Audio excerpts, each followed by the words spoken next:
एक गरीब बूढ़ी औरत प्रिंस के महल में आ जाती है। अब ऑब्वियसली वो औरत बूढ़ी थी, इसीलिए शक्ल सूरत से प्यारी नहीं थी। अब वो बूढ़ी औरत प्रिंस के ऑनर में उसे रोज फ्लावर गिफ्ट देती है। प्रिंस सोचता है कि इस बूढ़ी औरत की हालत खराब है, वो एक बूढ़ी औरत है और उसकी शक्ल सूरत भी प्यारी नहीं है, इसीलिए वो उस बूढ़ी औरत का मजाक बनाता है, हंसने लगता है और उस बूढ़ी औरत की इंसल्ट करते हुए प्रिंस ने उसके फ्लावर को फेंक दिया। वो बूढ़ी औरत प्रिंस को काफी समझाती है कि खूबसूरती कभी भी इंसान के चेहरे पर नहीं होती, बल्कि वो इंसान के दिल में पाई जाती है। लेकिन प्रिंस उसकी कोई बात सुनने को तैयार ही नहीं था और देखते ही देखते वो बूढ़ी औरत एक खूबसूरत लेडी में बदल गई। असल में वो बूढ़ी औरत एक जादूगरनी थी जो कि किसी बूढ़ी औरत का रूप लेकर प्रिंस के पास आई थी ताकि वो प्रिंस को आजमा सके। वो जादूगरनी समझ गई थी कि प्रिंस के दिल में प्यार नाम की कोई चीज है ही नहीं, इसीलिए वो प्रिंस को अपने मैजिक से जानवर यानी बेस्ट बना देती है। प्रिंस उस जादूगरनी से काफी रिक्वेस्ट करता है कि वो ऐसा ना करे, लेकिन वो उसकी एक नहीं सुनती। जादूगरनी के इस मैजिक की वजह से सब लोग आहिस्ता आहिस्ता प्रिंस को भूलने लगे। यहाँ पर हम ये जान पाते हैं कि उस जादूगरनी ने प्रिंस को जो फ्लावर दिया था वो कोई आम फ्लावर नहीं था, बल्कि मैजिकल फ्लावर था, जादुई फूल था वो। और फ्लावर एक्सेप्ट ना करने पर उस जादूगरनी ने प्रिंस को ये कर्ज दे दिया और ये कर्ज तभी खत्म होगा जब प्रिंस को उस फ्लावर की आखिरी पेटल यानी पंखुड़ी गिरने से पहले किसी से प्यार हो जाए और वो भी प्रिंस से प्यार करे।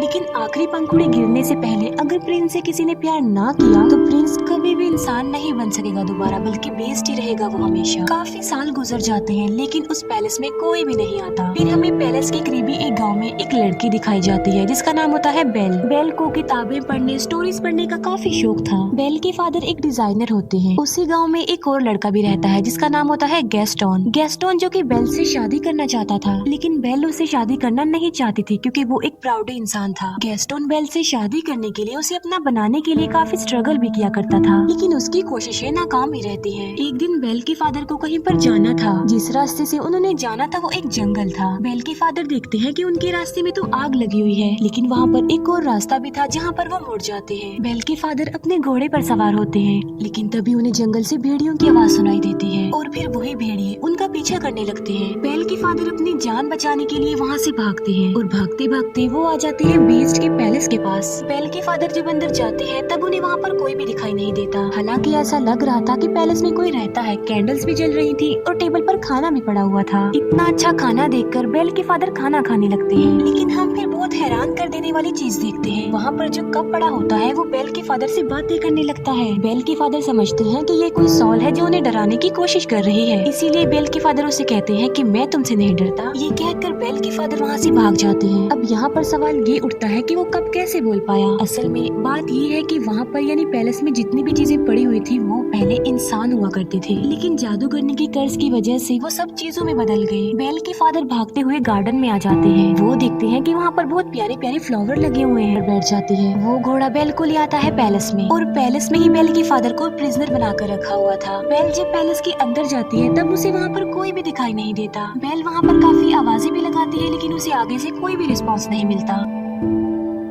बेल वहाँ पर आवाजें सुन पा रही थी, लेकिन उसे वहाँ पर कोई भी नजर नहीं आ रहा था। बेल उस जगह पर पहुँच जाती है जहाँ पर उसके फादर को कैद करके रखा गया था, प्रिजनर बनाकर। बेल के फादर उसे बताते हैं कि ये सारा महल जिंदा है, इसीलिए जितना जल्दी हो सके तुम यहाँ से भाग जाओ। कहीं ऐसा ना हो कि वो तुम्हें देख ले। मैंने तुम्हारे लिए फ्लावर तोड़ा था और उसने मुझे पनिशमेंट देने के लिए यहाँ पर कैद कर दिया। लेकिन बेल के वहाँ से निकलने से पहले ही बीस्ट वहाँ पर आ जाता है। बेल उसे देखकर काफी डर जाती है, घबरा जाती है, क्योंकि जाहिर सी बात है वो बीस्ट था तो काफी खतरनाक लग रहा था और काफी डरावना भी। लेकिन बेल बीस्ट को ये बात शो होने नहीं देती कि वो उसे डर रही है। बेल कहती है कि मैं अपने फादर से मिलना चाहती हूँ, लेकिन बीस्ट ऐसा नहीं चाहता था कि वो अपने फादर से मिले। बेल बीस्ट को कहती है कि तुम कितनी जालिम इंसान हो, एक छोटी सी गलती के लिए तुम इतनी बड़ी सजा दे रहे हो। उन्होंने सिर्फ एक फ्लावर ही तो तोड़ा है और ऐसा करने के लिए मैंने ही उन्हें कहा था, इसीलिए मैं हर सूरत अपने फादर से मिलूंगी। बीस्ट उसे बताता है कि अगर ये दरवाजा एक बार खुल गया और उसके बाद बंद हो गया तो ये दोबारा कभी भी नहीं खुल पाएगा। ये कहते ही बीस्ट डोर को ओपन कर देता है। बेल अंदर जाती है और अपने फादर से मिलती है, लेकिन वो अपने फादर को बाहर की तरफ पुश कर देती है और इसके बाद दरवाजा बंद कर देती है। अब बीस्ट के अकॉर्डिंग वो दरवाजा दोबारा नहीं खुल पाएगा, इसीलिए वो बेल के फादर को अंदर नहीं डाल सकता। बेल के फादर की जगह पर अब खुद बेल वहाँ पर कैद हो गई थी। इसके बाद बीस्ट बेल के फादर को वहाँ से ले जाकर आजाद कर देता है, उसे छोड़ देता है। अब बेल वहाँ पर कैद हो जाती है, लेकिन जब बीस्ट वहाँ पर नहीं होता तब एक घड़ी और एक कैंडल स्टैंड बेल के पास आते हैं। ये चीजें इंसान थी, लेकिन कर्ज की वजह से घड़ी और कैंडल स्टैंड में चेंज हो गई है। लेकिन ये इंसानों की तरह ही सब कुछ कर सकते हैं, सुन सकते हैं, बोल सकते हैं, चल भी सकते हैं। वो दरवाजा खोल देते हैं और बेल को कहते हैं कि तुम हमारे साथ साथ आओ। वो बेल को कहते हैं कि हम तुम्हें रहने के लिए एक अलग रूम देंगे, क्योंकि वो समझ गए थे कि बेल ही वो लड़की हो सकती है जो उन्हें इस कर्ज से आजाद करवाएगी। वो बेल को रहने के लिए एक रूम देते हैं। जब इस बात का बीस्ट को पता चलता है तो उसे काफी गुस्सा आता है, इसीलिए वो घड़ी और कैंडल स्टैंड को डांटता है और उन पर गुस्सा करता है, जिस पर वो दोनों कहते हैं कि शायद ये ही वो लड़की है जो हमें इस कर्ज से आजाद करवाएगी। तुम्हें उसके करीब जाना चाहिए, उसे इम्प्रेस करना चाहिए और उसे प्यार भी करना चाहिए। वो बीस्ट को मशवरा देती है कि तुम बेल के पास जाओ और उसे अपने साथ खाने के लिए इनवाइट करो। ये बात सुनकर बीस्ट को उन पर गुस्सा आता है। वो उनसे कहता है कि क्या तुम पागल हो गए हो कि मैं एक चोर की बेटी को खाने के लिए इनवाइट करूं, उसके साथ खाना खाऊं? ऐसा कभी भी पॉसिबल नहीं हो सकता। लेकिन जब उसके सारे लोग उसे काफी इंसिस्ट करते हैं तो वो इस बात के लिए मान जाता है, क्योंकि उन सबके कर्ज होने की रीजन कोई और नहीं बल्कि बीस्ट है। बीस्ट बेल के पास जाता है। वो बेल को कहता है कि तुम मेरे साथ खाना खाओगे, लेकिन इसे तुम कोई रिक्वेस्ट मत समझना। बेल उससे कहती है कि तुम क्या पागल हो? पहले तुमने मेरे फादर को प्रिजनर बनाया, फिर मुझे कैद कर लिया और अब मेरे साथ खाना खाना चाहते हो। बीस्ट दरवाजे को जोर जोर से पीटता है और कहता है कि जो भी हो जाए तुम तो मेरे साथ खाना खाओगी। बेल कहती है कि चाहे मैं भूखी मर जाऊं, लेकिन मैं तुम्हारे साथ खाना नहीं खाऊंगी। जिस पर बीस्ट कहता है कि चलो ठीक है, मैं तुम्हारी ये ख्वाहिश भी पूरी कर देता हूँ, तुम्हें भूखा ही मारूंगा। अब तुम्हें कोई भी खाना नहीं देगा और तुम भूखी ही मरोगी। बेल फिर भी दरवाजा नहीं खोलती और वो वहाँ से चला जाता है। जिस अंदाज से बेल ने बीस्ट को जवाब दिया था, उसे देखकर वहाँ सभी कर्ज चीजें लाइक कैंडल स्टैंड, घड़ी, पिर्च कप, उन सबको ये कंफर्म हो जाता है कि बेल ही वो लड़की है जो उन्हें कर्ज से निजात दिलाएगी। फिर हम देखते हैं बीस्ट को जो कि उसी रोज फ्लावर के पास जाता है। बीस्ट देखता है कि उस फ्लावर की बहुत सारी पंखुड़ियां गिरकर टूट गई है। ये वही रोज फ्लावर था जिसके खत्म होने के बाद बीस्ट हमेशा के लिए जानवर ही रहेगा और पैलेस की जितनी भी कर्ज चीजें हैं वो सारी ऐसे ही रहेंगी, हमेशा के लिए बेजान बन जाएंगी। वो फ्लावर पर बहुत ही थोड़ी पंखुड़ियां रह गई हैं और वो भी बहुत जल्द गिर जाएंगी। फिर हम देखते हैं बेल के फादर को जो कि वापस अपने गांव में आ चुके थे। वो सब लोगों को बता रहे होते हैं कि मेरी बेटी की जान खतरे में है। जंगल के पास एक पैलेस है और वहाँ पर एक बीस्ट रहता है और वहीं पर मेरी बेटी फंस गई है। लेकिन कोई भी उनकी इस बात पर बिलीव करने को तैयार नहीं था, बल्कि वो सिर्फ इस बात को कहानी ही समझ रहे थे।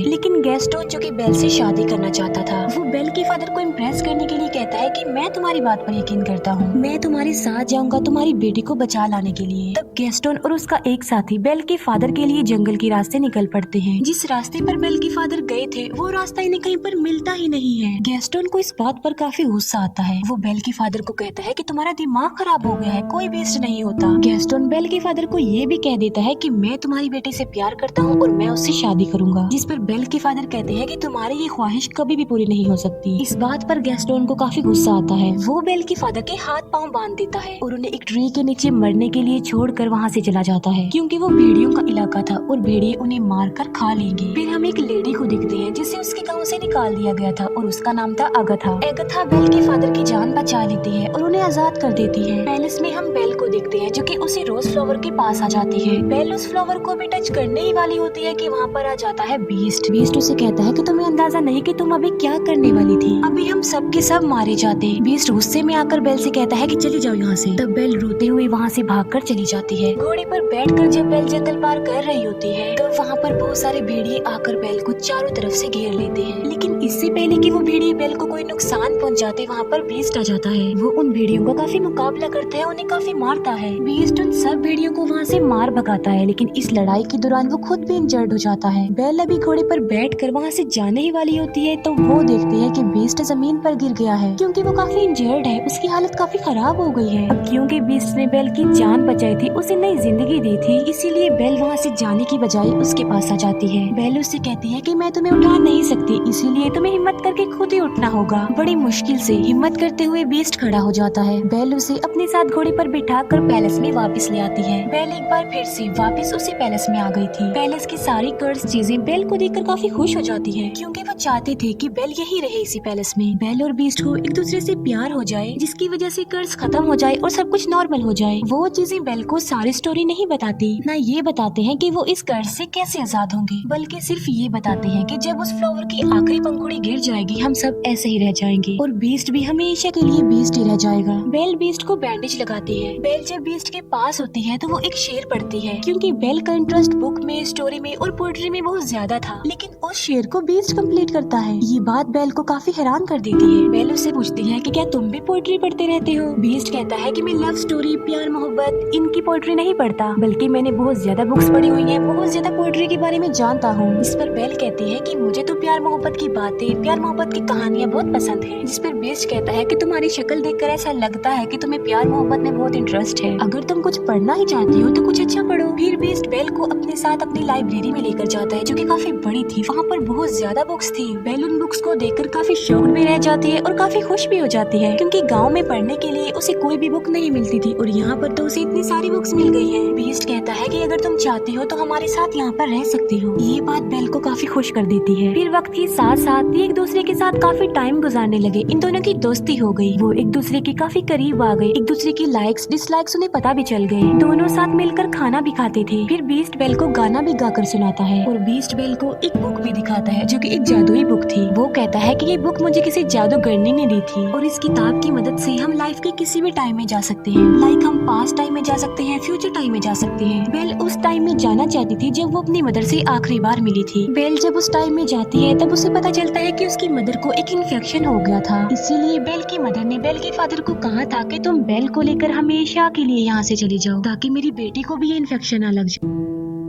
ये जानने के बाद बेल काफी दुखी हो जाती है, क्योंकि बेल ये बात नहीं जानती थी। फिर ये प्रेजेंट टाइम में वापस आ जाते हैं। कैंडल स्टैंड बीस्ट को कहता है कि तुम्हें बेल से अपने प्यार का इजहार कर देना चाहिए। बीस्ट कहता है कि वो कभी भी मुझसे प्यार नहीं करेगी, लेकिन कैंडल स्टैंड बीस्ट को काफी मनाने की कोशिश करता है और बीस्ट के सारे साथी यानी वो सारी चीजें बीस्ट को इस बात के लिए एग्री कर लेती है। वो पहले बीस्ट को तैयार करती है और बाद में वो बेल को भी तैयार कर देती है। बेल को डांस करना काफी पसंद था, इसीलिए वो दोनों डांस करने वाले होते हैं। हम देखते हैं कि बेल के फादर वापस अपने गांव में आ गए हैं। वो सबको बताते हैं कि गैस्टोन ने उन्हें जंगल में बांधकर छोड़ दिया था ताकि भेड़िए आकर उन्हें खा लें। वहीं बेल के फादर के साथ अगथा भी होती है, लेकिन गैस्टोन इस बात पर एग्री नहीं करता, बल्कि वो मुकर जाता है। वो कहता है कि ये झूठ बोल रहा है, इसके ऊपर शैतान आ गया है और ये पागल हो गया है। साथ साथ वो कहता है कि अगथा की गवाही कोई इम्पोर्टेंस नहीं रखती, क्योंकि ये तो पहले ही गाँव से निकली हुई है। यहाँ पर गैस्टोन का साथी भी झूठ बोल देता है। वो कहता है कि गैस्टोन जो भी कह रहा है बिल्कुल ठीक कह रहा है। इसीलिए सब गाँव वाले गैस्टोन की बातों पर बिलीव कर लेते हैं और सब लोग ये समझने लगते हैं कि बेल के फादर का मेंटल बैलेंस खराब हो गया है। साथ साथ उनके ऊपर कोई शैतानी साया भी है, इसी वजह से वो बेल के फादर को पकड़ लेते हैं। फिर हम देखते हैं पैलेस में, जहाँ पर बीस्ट और बेल डांस कर रहे थे और वो डांस को काफी एंजॉय कर रहे थे। उन्हें काफी अच्छा फील हो रहा था। बीस्ट बेल को कहता है कि मैं इन फीलिंग्स को काफी अच्छा फील कर रहा हूँ, मैं तो इन्हें जैसे भूल ही गया था। बेल कहती है कि मुझे मेरे फादर ने डांस करना सिखाया। बीस्ट उससे पूछता है कि क्या तुम अपने फादर को मिस करते हो? जिस पर बेल कहती है जी हाँ, मैं अपने फादर को बहुत मिस करती हूँ। बीस्ट के पास एक जादुई मिरर होता है, जिसकी मदद से वो हर उस पर्सन को देख सकते हैं जिन्हें वो देखना चाहते हैं, और उस मिरर में वो बेल को उसके फादर को दिखाता है। बेल देखती है कि गांव वालों ने उसके फादर को प्रिंसर बनाया हुआ है, बांधा हुआ है। ये देखकर बेल काफी अपसेट हो जाती है। इस पर बीस्ट कहता है कि तुम्हारे फादर को तुम्हारी जरूरत है, तुम्हें उनके पास जाना चाहिए। साथ साथ बीस्ट बेल को वो जादुई मिरर भी दे देता है और कहता है जब कभी तुम्हें मेरी याद आए तो मेरी इस बदसूरत शक्ल को इस मिरर में देख लेना। इसके बाद बेल अपने फादर को बचाने के लिए वहाँ से निकल जाती है और अब बीस्ट पैलेस में अकेला रह गया था। बीस्ट बेल को काफी मिस कर रहा था, क्योंकि उसे बेल से प्यार हो गया था, लेकिन अब तो वो उससे काफी दूर जा चुकी थी। अब क्योंकि बेल चली गई थी तो उनका कर्ज ऐसा ही रहेगा और वो हमेशा ऐसे ही बने रहेंगे। इस बात को लेकर बीस्ट और उसके बाकी साथी काफी अपसेट हो जाते हैं। बेल अपने गाँव में पहुँच जाती है और वो देखती है कि उसके फादर को सब लोगों ने प्रिजनर बनाया हुआ है। बेल सबको बताती है कि मेरे फादर जो कह रहे थे वो बिल्कुल सच था। जंगल में एक पैलेस है और वहाँ पर एक बीस्ट रहता है, एक जानवर है वहाँ पर, लेकिन गाँव वाले बेल की बातों पर भी यकीन नहीं कर रहे थे। तब वो उस जादुई मिरर में सब लोगों को बीस्ट दिखाती है। बीस्ट को उस मिरर में देखकर सब लोग काफी हैरान रह जाते हैं। बेल उन सबसे कहती है कि वो खतरनाक नहीं है, तुम्हें डरने की कोई जरूरत नहीं है, बल्कि वो दिल का बहुत ज्यादा अच्छा है और वो किसी का नुकसान नहीं चाहता और ना ही वो कभी किसी को नुकसान पहुंचाता है। गैस्टोन को ये बातें सुनकर रियलाइज हो जाता है कि बेल अब उस बीस्ट को प्यार करने लगी है। इसी वजह से गैस्टोन जेलस हो जाता है, इसीलिए वो सबको भड़काने की कोशिश करता है कि उस बीस्ट ने बेल पर ब्लैक मैजिक कर दिया है, तभी तो ये ऐसा बोल रही है। वो कहता है कि बेल को भी इसके फादर के साथ ही प्रिजनर बना दो। बाद में वो सब गाँव वालों को उकसाता है कि हमें मिलकर उस पैलेस में जाना चाहिए और उस बीस्ट को जान से मार डालना चाहिए, वरना वो इस गाँव में आ जाएगा और हम सबको मार डालेगा, हमारे पूरे गाँव को खत्म कर देगा। वो गाँव गांव वाले उसकी बातों में आ जाते हैं और पूरा गांव पैलेस की तरफ चल पड़ता है। जब गांव वाले बीस्ट को मारने के लिए पैलेस में आते हैं तब बीस्ट के सारे साथी यानी वो चीजें उन लोगों पर अटैक कर देती है। गांव वालों को कुछ भी समझ नहीं आती कि ये क्या हो रहा है, क्योंकि वो कोई इंसान तो नहीं थे बल्कि बेजान चीजें थी। फिर हम देखते हैं गैस्टोन को जो बीस्ट के पास पहुंच चुका था, लेकिन बीस्ट काफी उदास होता है क्योंकि बेल के जाने के बाद उसे कुछ भी अच्छा फील नहीं हो रहा था। वो बेल को काफी मिस कर रहा था।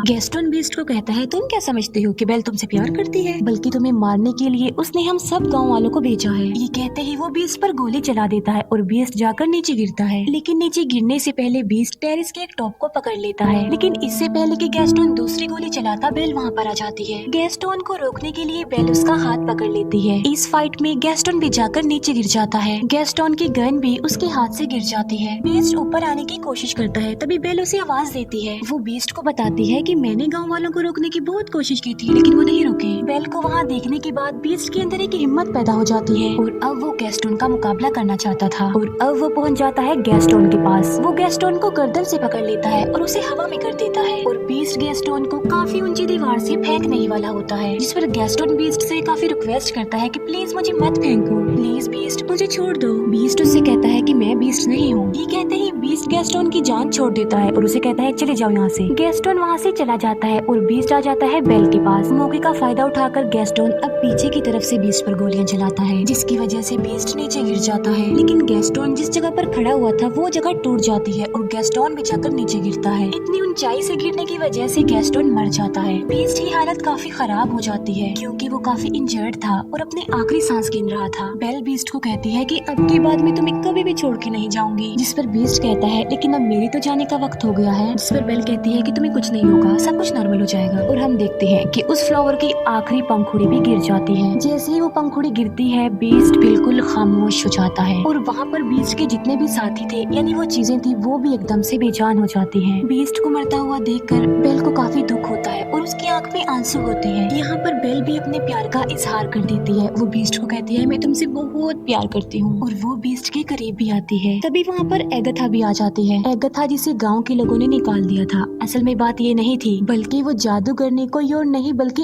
एगथा थी। वो देखती है कि बीस्ट को किसी से प्यार हो गया है और वो लड़की भी अब बीस्ट से प्यार करती है, यानी अब वो कर्ज खत्म हो गया है। और देखते ही देखते बीस्ट के चारों तरफ रोशनी ही रोशनी चमक उठती है और बीस्ट अब एक खूबसूरत प्रिंस में चेंज हो जाता है। ये देखकर बेल काफी खुश हो जाती है। वो दोनों एक दूसरे को देखकर काफी खुश होते हैं, एक दूसरे के पास आते हैं और एक दूसरे को गले से लगा लेते हैं। और पैलेस की जितनी भी कर्ज चीजें थी अब वो इंसान बन गई थी, यानी अपने असली रूप में आ चुकी थी। सब लोग काफी खुश हो जाते हैं। बेल और बीस्ट पैलेस में सब लोगों के बीच में डांस कर रहे होते हैं और इसी के साथ ही इस मूवी की हैप्पी एंडिंग हो जाती है। Thank you for watching.